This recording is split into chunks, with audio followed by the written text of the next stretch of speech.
할렐루야. 오늘도 말씀 속에서 우리를 찾아오신 하나님 만날 수 있기를 축복합니다. 영국의 역사가 이에치카는요, 역사를 일컬어서 과거와 현재의 대화라고 말을 합니다. 역사는 단순히 과거의 사건 사고를 나열하는 것이 아니라 그 과거를 통하여서 현재를 이해하고 또 미래를 계획하기 위해서 끊임없이 대화하는 과정이라는 말이죠. 그런 면에서 논어에서 말하는 온고이 지신이란 말 들어보셨을 거예요. 옛것을 익혀서 새것을 안다라는 뜻인데 이것과도 맥을 같이 한다고 말할 수 있습니다. 과거의 지식과 경험을 깊이 있게 성찰해서 내일의 삶을 새롭게 열어가는 걸 말하기 때문이죠.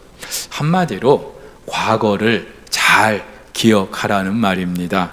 이유가 있죠.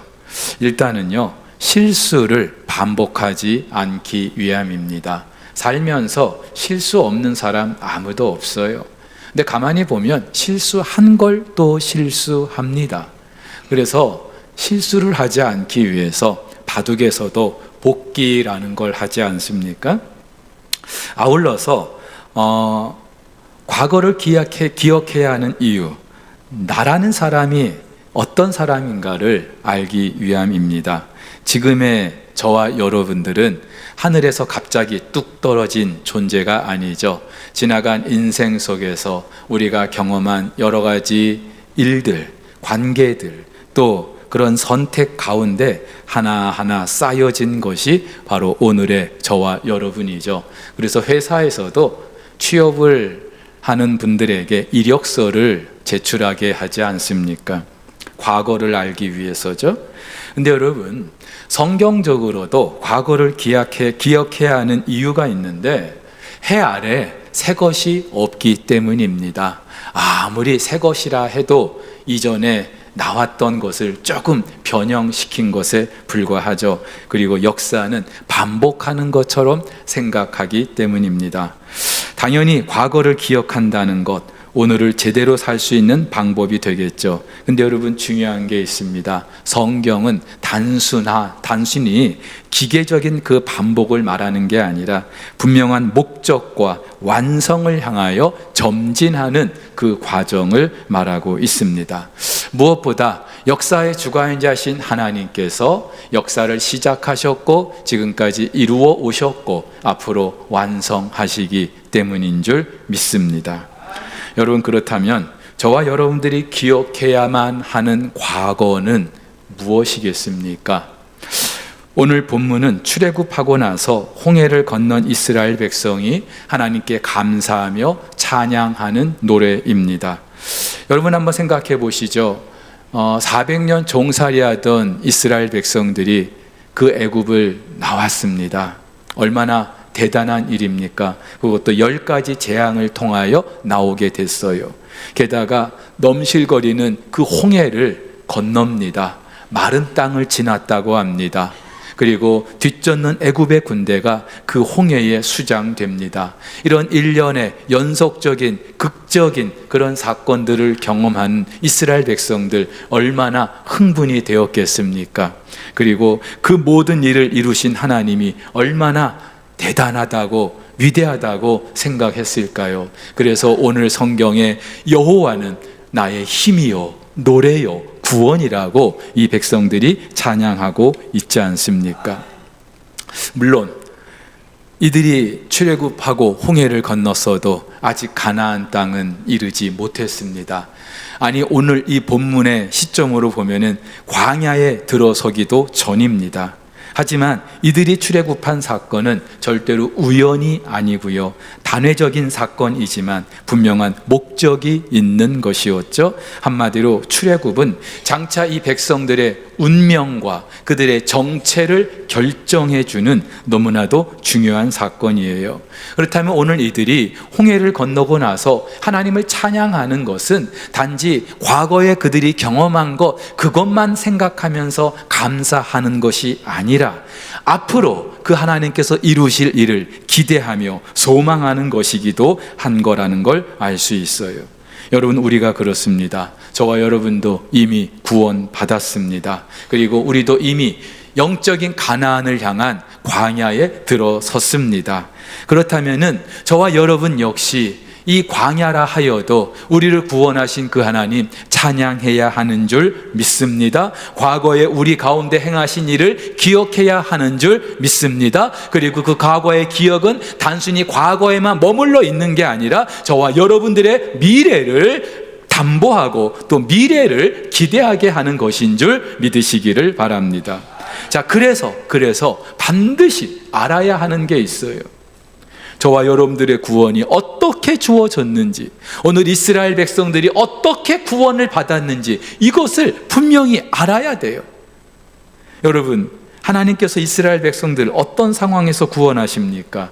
간단해요. 400년 동안 종살이하고 있었어요. 애굽에서 노예였어요. 할아버지도 노예고요, 아버지도 노예고요, 나도 노예예요. 태어나 보니까 노예예요. 내 아들도 노예일 거고 내 손자도 태어나도 노예이고, 여러분 아무런 소망이 없는 그런 때예요. 그때 하나님께서 이 백성들을 구원하셨어요. 출애굽기 2장 23절에 보니까 이 백성들이 그 애굽에서 탄식하며 부르짖었다고요. 너무 힘들어서, 너무 고통스러워서. 그때 하나님께서 이 백성들을 구원해 내신 줄, 출애굽하게 하신 줄 믿으시기를 바랍니다. 어떻게 구원하십니까? 어떻게요? 오늘 본문에서 이 백성들은 홍해를 건너게 하신 그 하나님을 용사라고 부릅니다. 용사. 싸움을 일으키기도 하고 끝나게도 하고 승리하게 하시는 싸움에 능한 분, 용사 하나님이. 그도 그럴 것이 10가지 재앙으로 이스라엘 백성들이 출애굽했어요. 그 바로의 그 모든 억압 속에서 이 백성들을 이끌어내셨어요. 그리고 홍해를 건너게 하셨어요. 과연 하나님은 용사가 맞아요. 그래서 오늘 본문에서 그 하나님의 능력을 일컬어서 주의 오른손이, 주의 팔이, 주의 손이, 주의 힘이, 주의 큰 능력이, 하나님의 능력과 그 힘을 상징하는 여러 가지 표현들을 하나님께 고백하면서 찬양하고 있어요. 자, 그러면 왜 구원하셨을까요? 이스라엘 백성들을 왜 구원하셨을까요? 두 가지 이유를 생각할 수 있습니다. 하나는요, 그 백성들의 선조에게 이미 하신 그 약속 때문입니다. 이들이 400년 동안 애굽에 종살이하고 있습니다마는 하나님은 이미 그 선조 아브라함에게 약속하셨어요. 내가 장차 너희 후손들을 애굽에서 이끌어낼 것이다. 정확하게 몇 년 후에 그 일이 있을 것까지 약속하십니다. 그리고 때가 되어서 하나님은 그 백성들을 찾아오시고 그 애굽에서 구원해 내시는 거예요. 근데 또 다른 이유가 있죠. 이 백성들을 출애굽하신 이유는 출애굽 자체의 목적이 있는 게 아니라 이들을 가나안에 이끌어 들이시기 위함이었어요. 오늘 본문에서 이 백성들은요, 주의 거룩한 처소, 주의 기업의 산이라고 하는 이 표현 은유적으로 사용하고 있어요. 가나안을 상징하는 것이죠. 여러분, 왜 가나안을 이렇게 부르고 있는 걸까요? 하나님께서 택하신 이스라엘 백성, 언약 백성이에요. 당신의 백성이 들어가 살게 될 곳이기 때문에 주의 기업의 산이라고, 또 당신의 이름을 두는 성전이 그곳에 있고 그곳에서 그들과 함께 하실 것이기 때문에 주의 거룩한 처소라고 가나안을 부르고 있어요. 그곳으로 이 백성들을 인도하기 위해서 출애굽하신 거예요. 여러분, 이것이 이스라엘 백성들이 경험한 구원이고 그들이 기억해야만 하는 과거입니다. 그렇다면은 이런 출애굽 사건을 경험한 이 백성들은요, 이제 광야를 지나게 될 터인데 이들이 항상 생각하고 있어야 할 것이 몇 가지 있어요. 분명히 알아야 될 것이 있는데 첫 번째가 뭘까요? 우리는 주의 백성이다 라고 하는 사실이에요.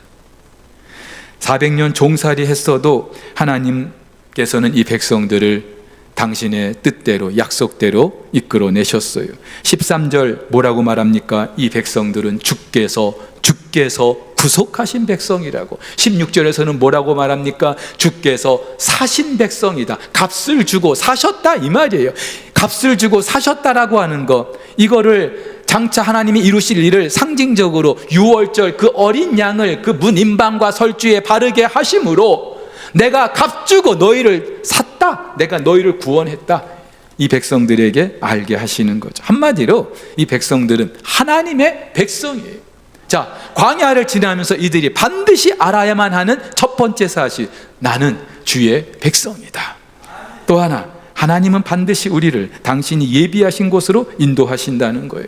오늘 노래 전반부는 하나님께서 그들을 위해 싸우고 승리하신 걸 찬양합니다. 그러면서 후반부에는 왜 그렇게 하셨는지, 그렇죠, 이들을 가나안에 인도해 들이시기 위해서, 그래서 인도한다는 표현이 여러 차례 반복되고 있어요. 실제로 하나님께서는 이 백성들을 불과 구름으로 가나안까지 인도하셨습니다. 그렇죠. 이들이 광야를 지나고 있어도, 앞으로 얼마 후에 가게 될지 알 수 없어도, 그러나 우리는 반드시 가나안에 가게 될 것이라고 하는 그 확신을 가져야 했던 것이죠. 세 번째, 주변의 모든 민족들이 두려워하게 하신다는 걸 기억해야 했을 것입니다. 여러분, 애굽도 그렇습니다만은 이들이 들어가 살게 될 그 가나안 원주민들도 절대로 호락호락하지 않아요. 블레셋 같은 민족은 이스라엘보다 이미 문명이 훨씬 먼저 발전돼 있었던 그런 나라예요. 절대로 호락호락한 게 아니에요. 무혈 입성하는 것도 아니에요. 그들과 싸워야만 하는 거예요. 그런데 하나님께서는요, 그들의 마음을 물처럼 녹게 하신다, 낙담하게 하신다. 그래서 오늘 노래를 보면은요, 성경을 보면은 블레셋 주민이 두려워한다, 에돔 두령이 놀란다, 모압 영웅이 떤다, 가나안 주민이 모두 낙담한다. 여러분, 고대의 나라와 나라, 국가와 국가 간의 싸움은 신들의 전쟁이었어요. 각 민족마다 그들을 보호하는 수호신이 있었는데, 이 수호신끼리 싸우는 것이 바로 나라와 나라의 전쟁이었어요. 따라서 전쟁에서 졌다? 그러면 우리의 수호신이 저들의 신에게 패하였다, 이거를 상징적으로 나타내는 거죠. 그런데 지금 이스라엘 백성들을 출애굽하게 하신 하나님은 어떤 분이세요? 대제국 애굽을 10가지 재앙으로 물리치신 그런 하나님이에요. 자, 그 하나님이 홍해도 건너게 하셨어요. 이 소식이 삽시간에 가나안 온 전역에 전해지게 된 거예요. 그러면서 이 소식을 들은 그 가나안 원주민들이, 자, 이스라엘의 하나님 여호와는 우리가 감당할 수 없는 그런 신이다, 마음이 물처럼 녹은 거예요. 실제로 이스라엘 백성들이 가나안 정복 전쟁을 할 때 가나안을 대표하는 여리고 사람들, 그들의 마음이 물처럼 녹았다고, 정신을 잃었다고. 가나안을 대표하는 왕도와 같은 기브온 사람들은요, 싸우기도 포기하고 미리 사신을 보내서 우리 잘 지내봅시다, 화친을 청하기도 했어요. 사랑하는 우리 성도 여러분, 이스라엘 백성들이 400년 종살이 하면서 제대로 전쟁 한번 치러보지 못한 이 백성들, 오합지졸, 이들이 가나안에 들어가는 데 있어서 이들을 위협하는 세력들이 너무나 많이 있었지만, 그러나 그 모든 민족들이 오히려 이스라엘 때문에 두려워하고 낙담하게 된다는 사실, 이들이 기억해야 될 또 하나의 사실이었어요. 마지막 또 하나, 그 하나님은 영원히 우리를 다스리신다라고 하는 거예요. 오늘 하나님이 하신 일들을 찬양하면서 마지막으로 이렇게 노래하죠. 여호와께서 영원 무궁하도록 다스리시도다. 한마디로 이들의 왕이 되주신다는 말이에요. 여러분, 이들에게도 왕이 있었어요. 400년 동안 이들을 통치했던 왕이 있었어요. 누구예요? 애굽의 바로예요. 근데 그 바로는 이 이스라엘 백성들을 어떻게 통치했어요? 노예처럼 부려먹었어요. 노예처럼. 오죽하면 탄식하며 부르짖을 정도로. 그런데 이들의 왕이 되실 그 여호와 하나님은요, 이들을 노예처럼 부리는 그런 하나님이 아니에요. 이들의 갈 길을 인도하시고 이들을 위해서 친히 당신의 나라를 세워주시는, 이 백성들을 보호하시는 그 하나님, 그 하나님이 바로 왕의 왕 여호와 하나님이라는 사실이죠. 여러분, 이 백성들이 홍해를 건넜지만 여전히 광야를 지나야 합니다. 어쩌면 이 광야의 그 상황은 애굽에 있었을 때보다 더 좋지 않을 수도 있어요. 하지만 그렇다 해도 광야를 지나는 이 백성들이 반드시 기억해야 될 사실, 우리는 주의 백성이다. 그리고 우리 하나님은 우리를 반드시 가나안까지 인도해 들이실 것이다. 우리를 대적하는 그 어떤 세력이 있다 할지라도 스스로 마음이 물처럼 녹게 하실 것이다. 그리고 그 하나님은 영원히 우리를 다스려 주실 것이다. 여러분, 이 모든 걸 기억하고 또 확신할 수 있는 근거가 무엇이었습니까? 출애굽 사건이었어요.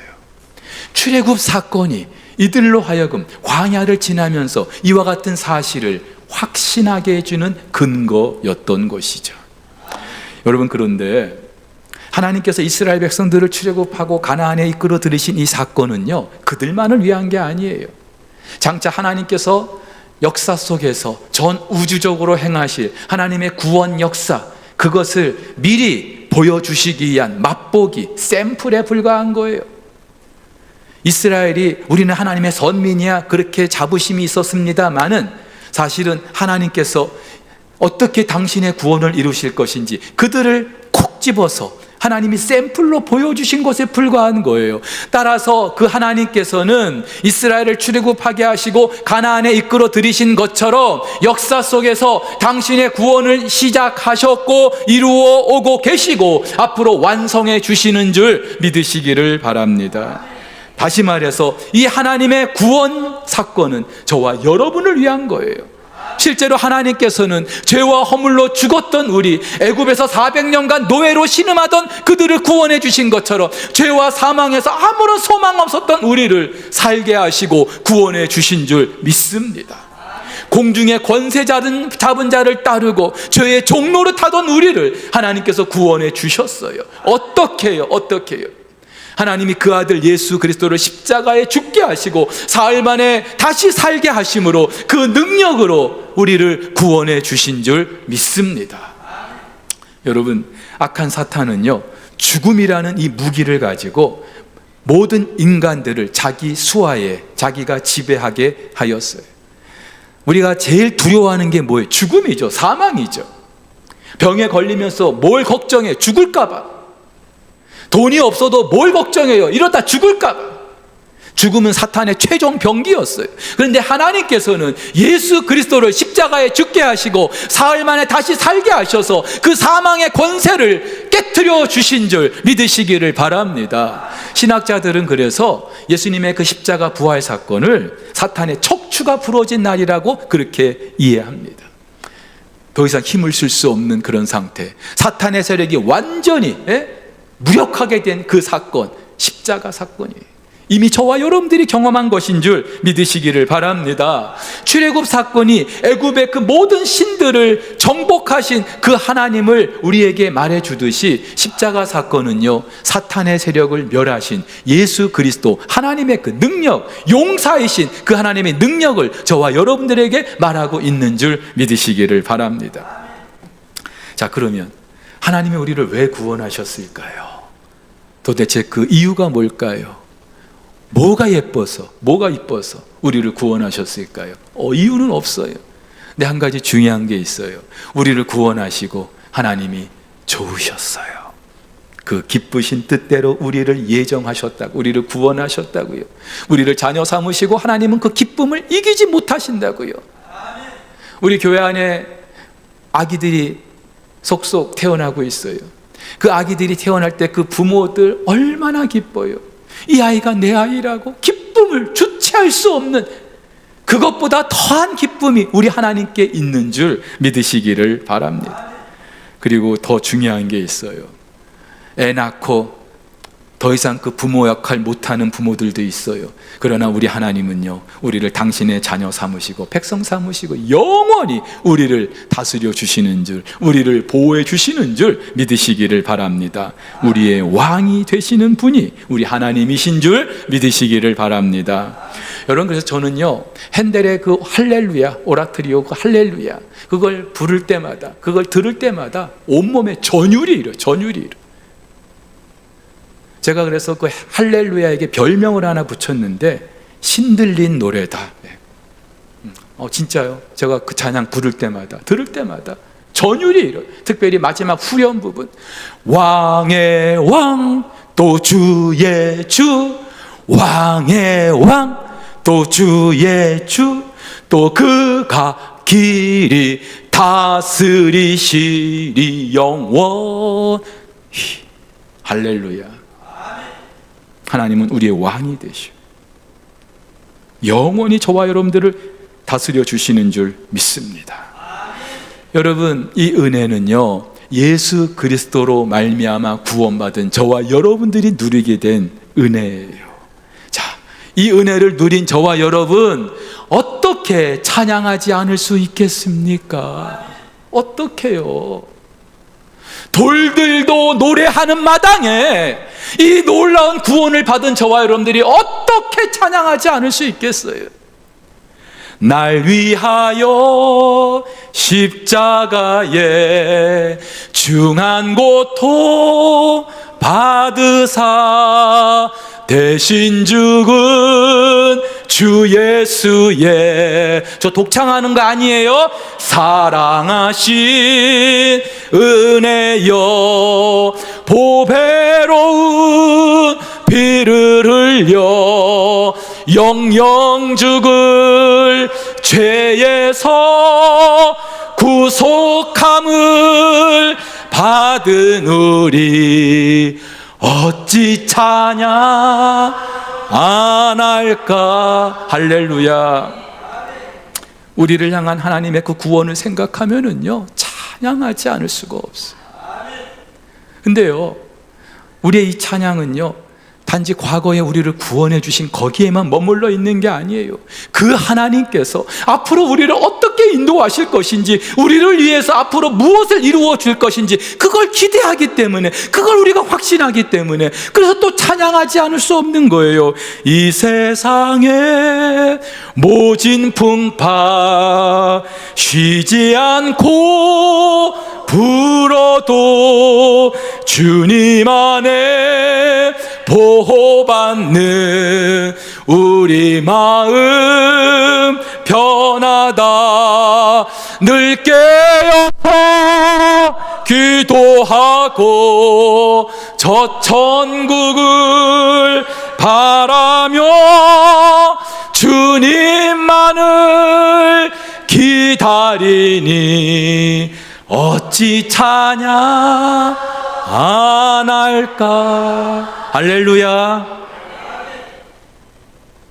오늘 우리가 또 한번 맥주감사주의를 보내고 있어요. 여러분, 지난 반년 어떠셨어요? 아니, 여러분의 지난 인생 어떠셨어요? 쉽지 않았죠? 쉽지 않았을 거예요. 근데 이유가 있어요. 우리는 지금 광야를 지나고 있기 때문에 그래요. 광야는 그런 곳이에요. 광야를 지나면서 뭐 먹고 살기 편할 거 기대하지 마세요. 앞으로도 기대하지 마세요. 어디로 가야 될지, 뭘 먹고 살아야 될지 아무것도 결정된 게 없는 것이 광야예요. 근데 여러분, 한 가지 분명한 것은 있습니다. 우리가 광야를 지나고 있어도 우리는 구원받은 하나님의 백성들인 줄 믿습니다. 우리에게는 가야 할 목적지가 분명히 있는 줄 믿습니다. 이 일을 계획하고 시작하신 하나님께서 반드시 이루실 줄 믿습니다. 그 하나님이 우리와 함께 하시며 우리의 왕이 되시며 우리를 영원히 다스려 주실 줄 믿습니다. 그래서 광야여도 괜찮은 거예요. 내일부터 여름 새벽 부흥에 그 하나님을 한번 우리가 묵상해 보려고 합니다. 광야에서 만나는 그 하나님. 김영광 목사님이란 분이 있어요. 지금은 루마니아 선교사로 가 계시는데 하나님을 찾아서라는 책을 일찍이 펴냈습니다. 근데 이 책은요, 이분이 21살 때, 그러니까 시간이 꽤 오래 지났죠. 21살 때 하나님이 도대체 어떤 분인지 알고 싶어서 모험을 시작합니다. 21살 때 단돈 50만 원 들고 인천항에서 배를 타고 중국으로, 베트남으로, 캄보디아로, 태국으로, 라오스로, 몽골로, 몇 개인지 한번 생각해 보세요. 티베트, 네팔, 파키스탄, 이란, 튀르키예, 시리아, 요르단, 이스라엘, 이집트까지 몇 개예요? 16개국을 다니는 거예요. 비행기 안 타고 육로로. 네. 이 책은, 그래서 하나님을 찾아서라는 이 책은 그렇게 2년 7개월 동안 그 16개국을 다닌 그 여정을 담은 내용을 다루고 있습니다. 사실 굉장히 무모하죠. 아니, 달랑 50만 원 들고 그런 모험을 한다는 게 이건 있을 수 없는 일이에요. 근데 왜 그런 계획을 세웠느냐? 이유는 단 한 가지. 하나님을 경험하고 싶어서였대요. 하나님이 어떤 분인지 알고 싶어서였대요. 물론 호락호락한 여정 아니었을 거예요. 계획한 것과 전혀 다른 그런 어긋난 여정을 갈 때도 있었고, 폭염으로, 추위로, 배고파서, 갈증으로 시달리기도 하고, 가진 걸 다 도둑에게 도둑맞기도 하고, 때로는 여러 차례 죽을 고비도 넘겨가면서, 근데 그 과정 속에서 이분이 전혀 예상하지 못했던, 그때까지 살면서 한 번도 경험해보지 못했던 그 하나님을 만나게 됩니다. 그 하나님이 과연 살아 계시구나 생생하게 체험하는 거예요. 저는 그 책을 읽으면서 이분의 이 자산은 2년 7개월간 달랑 50만 원, 우리는 다 미쳤다고 말할 수 있지만 이분의 이 경험은 돈 주고도 살 수 없는, 평생에 정말로 기억될 만한 엄청난 영적인 자산이 되겠구나. 그래서 우리 자녀들도 여러분 한번 좀 그렇게 권해보세요. 50만 원 갖고는 안 되겠죠. 요즘에 한 500만 원 정도는 줘야 되겠죠. 아무개야, 내가 500만 원 줄 테니까 너도 한번 16개 한번 날아 돌아볼래? 미쳤어요 아빠. 그럴 거예요. 그렇죠? 근데 한번 생각이 있으면 해보는 거예요. 저는 이렇게 도전 좀 해봤으면 좋겠어요. 교실에서 공부하는 것도 좋아요. 자격증 몇 개 따는 것도 좋아요. 근데 그런 것과는 비교할 수 없는 엄청난 삶의 자산을 얻게 될 거예요. 근데 여기서 우리가 한 가지 알게 되는 것이 있습니다. 여러분, 하나님이 어떤 분인지 어떻게 알아요? 어디서 알아요? 광야에서 아는 거예요. 광야에서. 그래서 하나님은 일부러 당신이 누구인가를 우리가 알게 하시려고 우리를 일부러 광야로 내모시기도 해요. 하나님이 출애굽한 이스라엘 백성, 홍해를 건넌 이스라엘 백성 40년 동안 광야를 지나게 하신 거, 물론 그 백성들이 잘못한 것도 있어요. 그런데 그 40년 동안 하나님 당신이 누구인가를 알게 하시려고, 그 광야에서 알게 된 하나님은요, 이 백성들이 400년 동안 애굽에서 알았던 하나님과는 비교할 수가 없는 그런 분이었어요. 그래서 우리가 한 가지 결론을 내릴 수 있습니다. 하나님은 광야에서 더 많이 경험하게 됩니다. 아무도 아멘을 안 하시는데 그래도 광야는 싫으신가 봐요. 그렇죠? 이번 새벽 부흥의 주제는요, 우리 다음 세대 여름 성경학교 수련의 주제와도 맞닿아 있습니다. 교단 총회에서 이번 여름 사역 총 주제가 하나님의 이름으로 승리해요. 하나님의 이름으로 승리해요. 이게 이번 여름 사역 총 주제예요. 그래서 우리 교회 각 부서, 교회학교 우리 부서도 다 그런 건 아닙니다만은 대부분의 교회학교가 이 주제를 가지고 이번 여름 사역을 진행합니다. 하나님의 이름으로 승리해요. 여러분, 하나님은 다양한 이름이 있지만 그 하나님의 이름은 그분의 사역, 그분이 무슨 일을 행하셨는지, 그분의 속성에 대해서 말해주고 있습니다. 특별히 이번 여름 사역을 통해서 다루게 되는 하나님은요, 출애굽하고 나서 광야에서 만난, 광야에서 알게 된 그 하나님의 이름, 크게 세 가지예요. 스스로 계신 하나님, 여호와라는 그 이름, 치료하시는 하나님, 여호와 라파, 승리하게 하시는 하나님, 여호와 니시. 우리 다음 세대들이 이번 여름 사역을 통해서 알게 될 하나님의 이름이에요. 자, 여러분, 우리 자녀들이 이 하나님의 이름을 왜 알아야 될까요? 왜 공부해야 될까요? 그들도 지금 여전히 광야를 지나고 있기 때문이죠. 우리만 광야를 지나는 게 아니에요. 여러분의 가정의 다음 세대들, 여러분의 자녀들도 마찬가지로 광야를 지나고 있어요. 나이 여하를 막론하고, 저희 딸아이는요 4살 때 그때까지는 엄마 아빠 사랑받고 있다가 동생 태어나니까 원형 탈모가 왔어요. 스트레스 받은 거죠. 어릴 때부터 광야인 거예요. 지금은요, 말할 것도 없죠. 토요일마다 아이들하고 같이 우리 가족 예배 드리는데 요즘에 고민하는 것들을 하나씩 얘기를 들어보면은요, 야, 참 살기 힘드네. 예. 광야예요, 광야예요. 그럼 어떻게 우리 자녀들이 광야를 지나게 할 수 있을까요? 어떻게 해요? 부모들이 경험한 그 알량한 그 경험을 가지고 알려주면은 천만에요. 우리 아이들도 광야에서 하나님을 만나야 하는 줄 믿으시기를 바랍니다. 여러분, 기도해 주세요. 이번 여름 사역은요, 그냥 이것저것 대충 구색 갖춰놓고 프로그램 진행하는 그런 시간이 아니에요. 이번 여름 사역을 통하여서 무엇보다도 우리 하나님이 여전히 광야를 지나고 있는 우리 자녀들이 하나님이 도대체 어떤 분인지 분명히 알게 되는 그런 자리가 돼야 할 줄 믿으시기를 바랍니다. 오늘 이스라엘 백성들이요, 그 하나님을 경험하고 나서 2절에 뭐라고 고백합니까? 하나님은 나의 힘이시요, 나의 노래시요, 나의 구원이십니다. 이거요, 교과서에서 배운 게 아니거든요. 누가 가르쳐줘서 아는 거 아니거든요. 이들이 경험한 거거든요. 어디서요? 출애굽하는 그 과정 속에서, 홍해를 건너면서. 우리 다음 세대들도 이 하나님 만나게 해야 될 줄 믿으시기를 바랍니다. 그저 엄마 아빠가 열심히 교회 다닐게, 너 공부해, 이게 아니에요. 그래서는 광야를 못 지나요. 이번 여름 수련회 성경학교 우리 아이 학원 시간 때문에 안 된다고 하는 분들 계실 텐데 제발 그런 짓 하지 마세요. 우리 아이들도 하나님 만나야 돼요. 광야를 지나고 있기 때문에. 오늘 이 백성들이 뭐라고 고백합니까? 2절에 그는 나의 하나님이시니 내가 그를 찬송할 것이요 내 아버지의 하나님이시니 내가 그를 높이리로다. 예, 출애굽한 이스라엘 백성들, 자기들이 경험한 것도 너무나 대단한 건데 이것을 경험하게 하신 하나님은 이미 우리 아버지의 하나님이라는 거, 우리 선조들의 하나님이라는 걸 알고 있었던 거예요.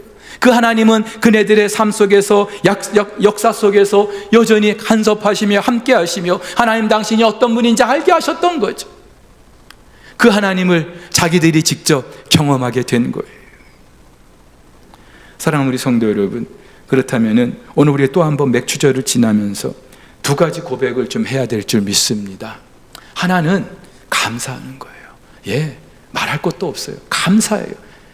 아무리 지난 인생이 힘들고 여전히 지금 광야를 지나고 있어도 그래도 감사해야 될 줄 믿으시기를 바랍니다. 우리는요, 이미 출애굽을 경험했거든요. 구원을 경험했거든요. 이거 하나만으로도 우리는 감사의 제목이 차고 넘치는 거예요. 어찌 찬양 안 할 수 있겠어요? 또 하나, 소망하는 것입니다. 누구를요? 우리에게 이 구원을 허락하신 하나님께서 장차 우리 가운데 어떤 일을 허락하실지 그 하나님을 소망하는 거예요. 기대하는 거예요. 과거에 경험한 그 하나님 우려먹는 게 아니라 앞으로 행하실 그 하나님을 기대하면서 역동적으로 하루하루의 삶을 살아내는 것, 이것이 바로 신앙생활인 줄 믿으시기를 바랍니다. 근데 우리가 이렇게 할 수 있는 이유가요, 좀 더 실제적으로 신약의 첫 번째 오순절, 예수님이 부활 승천하시고 첫 번째 그 오순절, 맥추절, 그때 누가 오셨습니까? 성령님이 오셨어요. 성령님. 그 성령님 때문에 우리는 이 광야를 지날 수 있어요. 그래서 바울이 이렇게 고백합니다. 다만 이뿐 아니라 우리가 환난 중에도 즐거워하나니 광야에서도 즐거워한다, 이 말이죠. 이는 환난은 인내를, 인내는 연단을, 연단은 소망을 이루는 줄 알미로다. 소망이 우리를 부끄럽게 하지 아니함은 우리에게 주신 성령으로 말미암아 하나님의 사랑이 우리 마음에 부은 바 됩니다. 성령으로 말미암아 하나님의 사랑이 우리 마음에 부어집니다. 그 성령님으로 말미암아 우리는 하나님의 사랑을 알게 된다, 이 말이죠. 내가 누구인지 알게 된다, 이 말이에요. 여러분, 통장에 잔고가 간당간당해도 괜찮아요. 여러분이 건강이 여의치 않아서 그렇게 힘들어해도 괜찮아요. 광야니까 그런 거예요. 광야에서 뭐 돈 쌓아놓고 그렇게 살 생각하지 마세요. 광야는 그런 곳이에요. 하지만 그래도 우리가 지날 수 있는 이유가 있어요. 성령께서 우리와 함께 하시기 때문이에요. 우리 안에 구원을 이루신 그 하나님, 그 구원을 이루어 주실 것이기 때문이에요. 그래서 바울이 또 이렇게 고백합니다. 우리 한번 같이 읽어보겠습니다. 화면을 보시고 시작. 이와 같이 성령도 우리의 연약함을 도우시나니 우리는 마땅히 기도할 바를 알지 못하나 오직 성령이 말할 수 없는 탄식으로 우리를 위하여 친히 간구하시느니라. 마음을 살피시는 이가 성령의 생각을 아시나니 이는 성령이 하나님의 뜻대로 성도를 위하여 간구하심이라. 아멘. 아멘. 광야를 지나고 있어도 성령님이 우리와 함께 하셔요. 우리의 필요를 아세요. 우리가 우리가 기도하는 것도 다 알고 계셔요. 그래서 그 우리의 기도를 하나님께 아뢰면 하나님께서 다 알고 계신다. 다 광야를 지나게 하신다. 맥주절에 오신, 오순절에 오신 그 성령님과 함께 우리의 남은 인생 힘있게 살아갈 수 있기를, 찬양하며 살아갈 수 있기를 예수님의 이름으로 축복합니다.